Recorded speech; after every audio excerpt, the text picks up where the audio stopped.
Three. Hello, everyone. I've got Michele Perry with me this afternoon. Afternoon here. I think it might be a little earlier in Florida, I believe, isn't it? Yep. So, Yep. Michele, we first met 10 years ago. I'll give a brief background, but I really want to hear from you. I listened to a teaching you gave or a talk you gave in Wales. I listened to it on the internet, and it really spoke to me. I think from memory, and 10 years is stretching my memory. It was Mine too. it said, "Just show up," and that really stuck with me because you were not flaunting a greatness like you're amazing. But I know that you ended up in some tight situations. I think I would be right in saying you had a AK-47 pulled on you in more than one occasion. This is absolutely true. And your whole talk was about whatever situation you find yourself in, just show up because how else is God going to be there? However, from there we met in Cadiz, where Gail and I were living. But yeah, let me throw it to you. Took you, I think, 5 flights to get to us in a few days, but you arrived. Yes, Um, how did you arrive in terms of you were under threat of malaria? I think is that I right? was actually. I had malaria, the cerebral strain, 18 times in 6 years. So apparently, I taste really good because mosquitoes loved me. Well, that's a claim to fame or not. I don't know. I don't know. So, But uh, no, it took a good 2.5 days to get to you because yeah, it wasn't just the flights, it was traveling overland with unpaved roads and threats of instability, to put it yeah. mildly. And but you were well worth the journey to Oh, hang out with thank you you. guys. Where were you based? Where did you come from to us? From South Sudan, Okay, and a war-torn area, a very nation literally. being birthed amidst a lot of turmoil. What were you doing there? What was your setting back 10 years ago? I was working with an international missions movement and had set up their presence and a base in what was when I had the country part of my address change without me moving. So there's another Yeah, interesting factoid. But when I arrived there, it was kind of no man's land. It was not its own country yet. And it was a very dicey situation. But I showed up and rented a bombed out shell of a building, and found mamas and women that needed employment, and we all got together and started taking in kids that were at very high risk for exploitation or had been abused and exploited. So that's I got to be there for 7 years wow. and see this thing grow from me showing up with some water and a camp stove to and we had a base, and we had satellite bases and works and partner projects, literally all over the South when I left. And I'll come back to that. Yeah, I'll come back to that era of your life in just a moment. But go back to how did you come to faith? What's your background? You grew up in church, or what was your background? not really. I kind of maybe I came in a little bit backwards. A lot of times people go to evangelistic setting Yeah, and answer, a call from the front and have an encounter with who God is in that context. For me, neither of my parents were walking inside of a church type relationship with God. But my mama decided that I was born with multiple birth defects. I have one leg and walk with crutches and have had 23 surgeries by the time I was 13. And so my mom decided that I needed something because she couldn't be there with me. So I learned to read very early, and I started reading Bible stories about this guy named Jesus. And I didn't know the Romans Road or the Sinner's Prayer or have a theology of atonement or salvation. I'd never heard an altar call. I'd never heard anything that we're often told, especially in evangelical circles, we need to know yeah, before this happens. sure. And all I had was a cry. and I was terrified because I was going into a surgery that I didn't know whether I would wake up from or if I would be paralyzed from my neck down when I woke How up old in were you then? 7. 7. And I knew what those were at 7 because I grew up in and out of medical settings all the time. But I just cried out and said, Jesus, if you're really real and you're really who that book says you are, then I need to know you. And I had a vivid encounter. It was almost instantaneous. It's almost like someone zipped the dark down in my room and he just like stepped through. And I saw him just like I see you. Okay. And he promised me, that he would never ever leave. All the fear left. And I knew whatever happened, I was going to be okay. And he Wow. put a real adventurous heart inside of me and said, if you follow me, you'll see lots of people come to know who I am in many Brilliant. places. And I was like, cool. Did you bring the air ticket? Let's go. Let's blow this joint. And took a few years to get to that part. Yeah. So joining that together with you going to South Sudan, international mission, etc. Yeah. I'm not trying to be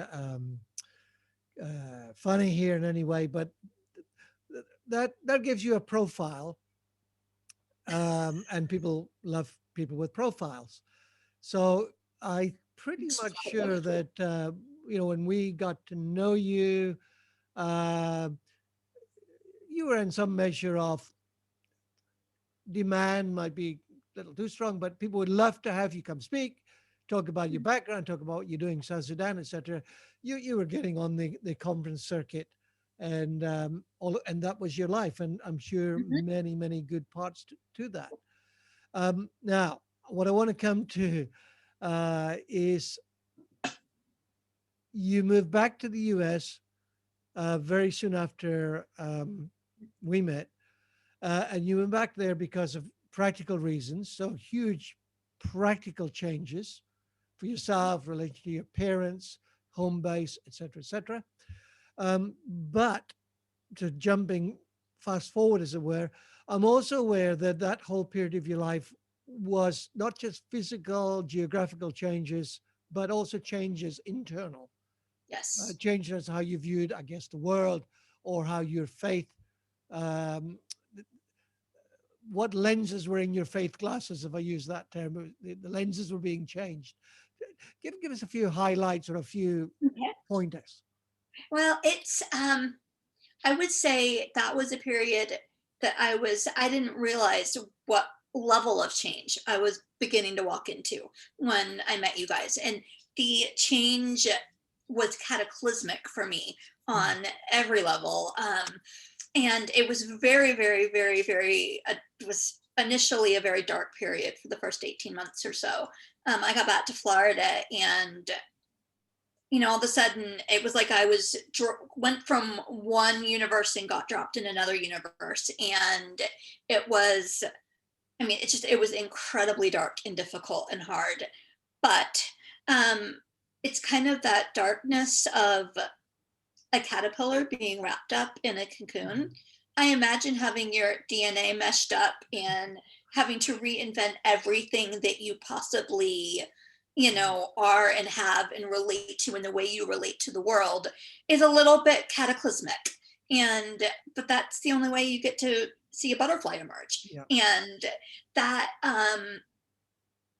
it's been, there's so many changes. And in some ways, everything changed. In some ways, nothing changed. Okay. I feel like this was a full circle journey to take me back to the city and in fact that very house of my birth, to go into a season of caring for my parents as they aged and developed life altering and eventually ending illnesses, to be there to serve them.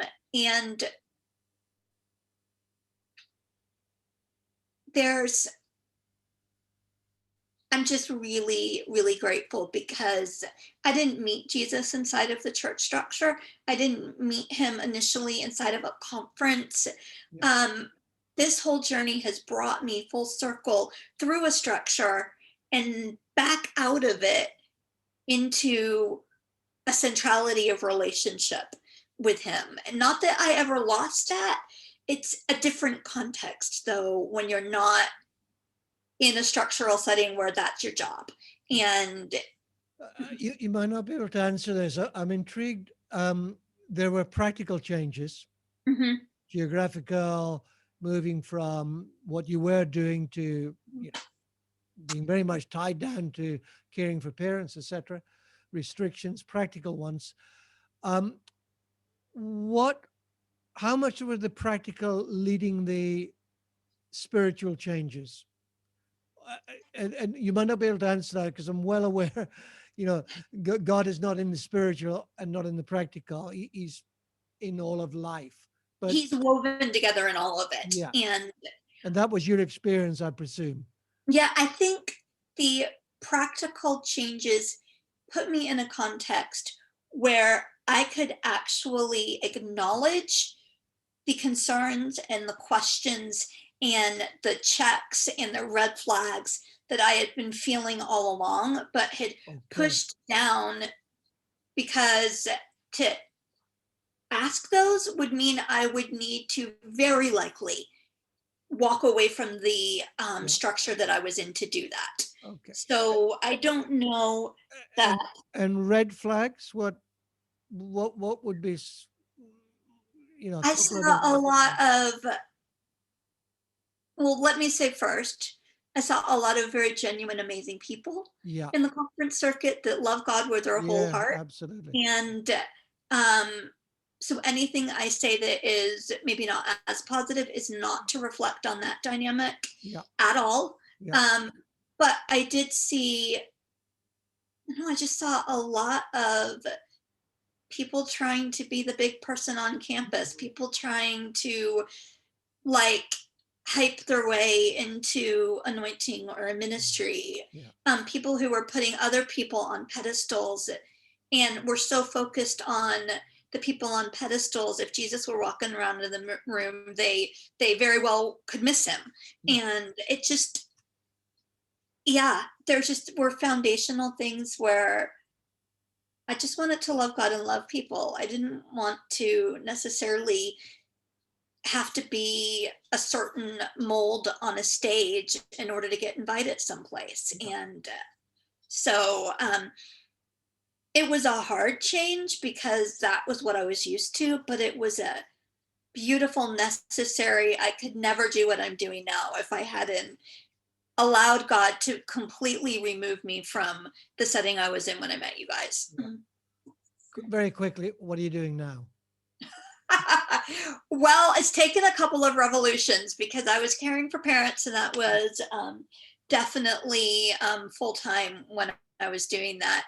I, I had a little couple of years in the wedding industry because I'm an artist as well. So I was designing high end watercolor wedding invitations. That was awesome.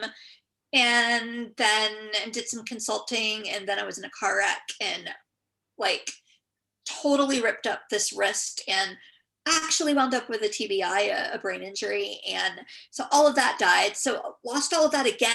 So this has been like some levels, right? Yeah, for sure. What I'm doing now is I'm a content strategist. I work with creatives and leaders and entrepreneurs to just help to understand how to harness and to tell their story in a way that connects with people and opens up the door for conversations that lead to action. Mhm. Yeah. Brilliant. Finally, I just want to jump right up to where you are now. You talked about red flags. You're going through revolutions, changes, etc. I think a lot of people reach that stage in their Christian faith Mhm. where they question so many things that maybe earlier on they're really really comfortable with, but some red Right. flags kick in, and if they pay attention to them, it seems to me they can either go really deep in their faith, Mhm. or they can basically say maybe the whole thing is a bit sham, and they walk right away from it. So Right. here's a question to you. um, you've been willing to question so much. Are there what would be like bedrocks? Mhm. This is settled. I'm not trying to unearth that and throw it out, where would that center on for you? It's really fun because when I said this was full circle, it really is. Yeah, Um, when I think a lot of people walk away from the faith because they conflate and combine the structure that we have with yeah, the faith that we believe, and they tie them so together that when one lets them down, there's no there it's like everything's wrapped up in that. I was really blessed and fortunate that I met Jesus outside of the structure. okay, And so he's my bedrock, and he still is. I think if I were to boil it down to what are my non negotiable, these are not going to change, would be two very short scripture verses. One is talks about the purity and simplicity of devotion to Christ, yeah. and the other is whoever lives in love lives in God and God in them. And if I can get to the end of the journey and that has been the sum total of my walk, then we're good. Brilliant. Michelle, thank you enormously. I'm sure this is going to be quite informative and I think quite a help to people as they come into the course. So thanks for your time. And we're going to do some follow up videos in the future. So we'll talk again. Thank you. Yay.